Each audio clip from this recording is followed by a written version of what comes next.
Ma nel caso del lavoratore, come mi venivano chieste, c'era questa mail dove chiedeva che intervenga l'INAIL oppure non intervenga, rileva per un eventuale risarcimento, e che tipo di risarcimento nel caso Covid potrebbe essere previsto?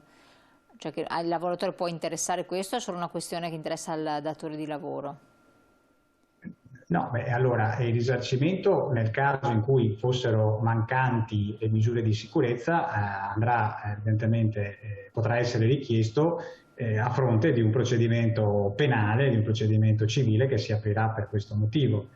Quello che ribadisco è che non è necessariamente che se un lavoratore viene contagiato, tra l'altro ripeto, sarà anche difficile capire se è stato contagiato Esatto. in azienda o meno. Prima lei faceva un esempio in cui ipotizzavamo che ci fosse un lavoratore, magari anche avesse operato in un'azienda con scarse tutele e contrae il Covid. È vero che se lui è l'unico ad averlo contratto, riesce difficile pensare, Certo. dico l'unico all'interno dell'azienda, riesce difficile pensare che il contagio sia avvenuto in azienda.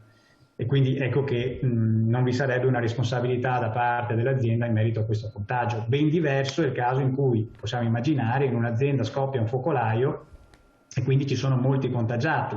Se in quell'azienda le misure di sicurezza non sono adeguate, non sono conformi a quelli che sono gli attuali standard previsti da protocolli condivisi tra l'altro dalle parti sociali, dai sindacati che ormai stiamo applicando da aprile dell'anno scorso, ecco che allora si può aprire un procedimento per andare a ricercare eventuali responsabilità in capo all'azienda e al datore di lavoro.